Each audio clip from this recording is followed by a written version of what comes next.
पूरा देश कोरोना महामारी से जूझ रहा है। लगातार कोरोना का संक्रमण बढ़ता जा रहा है। गुजरात कोरोना के एक्टिव केस के मामले में 10वें स्थान पर है।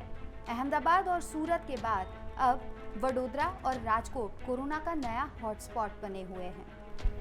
गुजरात के मुख्यमंत्री विजय रूपानी ने कहा है प्रेस कॉन्फ्रेंस को संबोधन करते समय कि गुजरात में कोरोना की वजह से मृत्यु दर जो है वो घटा है। इसी के साथ और क्या क्या उन्होंने खास बातें कही हैं और कहां पे कोरोना का संक्रमण बढ़ रहा है, देखिए हमारी ये खास रिपोर्ट। कोरोना संक्रमण से पूरा देश जूझ रहा है। उपचार के बाद ठीक भी होकर घर जा चुके हैं, लेकिन कई अब तक कोरोना के सामने जंग लड़ रहे हैं। संक्रमण और उससे हो रही मौतों को लेकर गुजरात का आंकड़ा ज्यादा राहत भरा नहीं दिख रहा है।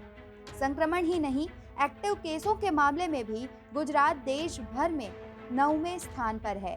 तो कोरोना से हुई मौतों के मामले में महाराष्ट्र, तमिलनाडु और दिल्ली ही गुजरात से ऊपर है।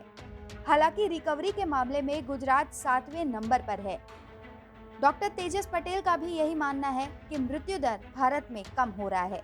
सबसे पहले आइए सुनवाते हैं क्या कह रहे हैं वे। જ્યારે ટેસ્ટ ઓછા થતા હતા ને ત્યારે પણ ઘણા બધા વધારે કેસ અત્યારે આવે છે એના કરતાં આવતા હતા અને ઘણા બધા વધારે મૃત્યુ પણ થતા હતા. અત્યારે ટેસ્ટ ખૂબ જ વધારે પ્રમાણમાં થાય છે, તમે એપ્રિલ કે મેની કમ્પેરિઝનમાં ગણો તો, અને એની સામે નંબર ઓફ કેસીસ ઓછા છે અને એની સામે અર્લી ડિટેક્શન થઈ જાય છે રોગનું. હવે કોવિડ વર્સિસ નોન કોવિડનું ડિફરન્સિએશન તાવ, શરદી, ખાંસી, ઉધરસવાળાનું થઈ ગયું કે કોવિડ પોઝિટિવ છે તો સ્ટીરોઇડ, રેમડેસિવિર અને tocilizumab they are Covid specific medicines અને તરત ચાલુ થાય, ટાર્ગેટ પર તમે કામ ચાલુ કરો. અને બીજા બધામાં એ કોન્ટ્રાઇન્ડિકેટેડ છે. બીજા કોઈ પણ વાયરલ ન્યુમોનિયા કે વાયરલ ઇન્ફેક્શનમાં એ ના આપી શકાય કે સ્વાઇન ફ્લૂ આ તે બધા. એટલે આ જે ડિફરન્સિએશન થયું ને એના કારણે આપણો મોર્ટાલિટી રેટ ઘણો જ નીચો આવી ગયો છે અને મને એવું લાગે છે કે લોકોએ આનાથી ટેવાવું પડશે અને ધીરે ધીરે આ બધું નોર્મલ થઈ જશે. अनलॉक 1 के बाद ही सूरत समेत गुजरात और देश भर में संक्रमण ने अब तक बचे रह गए ठिकानों में भी घुसपैठ बनाते हुए बड़ी आबादी को अपनी जद में लिया है। स्थितियां दिन प्रतिदिन लगातार बिगड़ रही हैं। गुजरात की बात करें तो पहले अहमदाबाद में स्थितियां लगभग मानो हाथ से निकलती दिख रही थी। रोजाना संक्रमितों का ऊपर चढ़ता ग्राफ स्थानीय प्रशासन के लिए ही नहीं, सरकार के लिए भी परेशानी खड़ा कर रहा था। उसी समय सूरत के हालात काफी हद तक काबू में दिख रहे थे।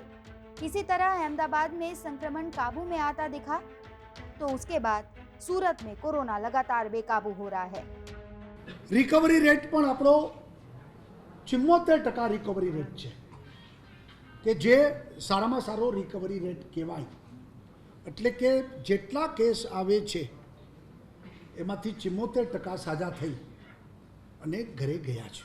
રાજકોટમાં પણ કાલથી ટેસ્ટ ડબલ કરી દેવામાં આવશે અને ટેસ્ટની સંખ્યા પણ આપણે વધારીશું. अनलॉक 2 के बाद तो सूरत शहर में स्थिति लगातार खराब होती गई। संक्रमण रोजाना अपना दायरा बढ़ाने लगा और अब तक बचे रह गए इलाकों को भी अपनी चपेट में ले रहा है। लगातार स्थितियां बिगड़ती दिख रही हैं। शहर में कारोबार की रीढ़, हीरा और टेक्सटाइल उद्योग भी लगभग बंद पड़े हैं। केंद्र सरकार के आंकड़े बता रहे हैं कि सूरत और अहमदाबाद समेत पूरे गुजरात में संक्रमण की स्थिति कतई संतोषजनक नहीं है।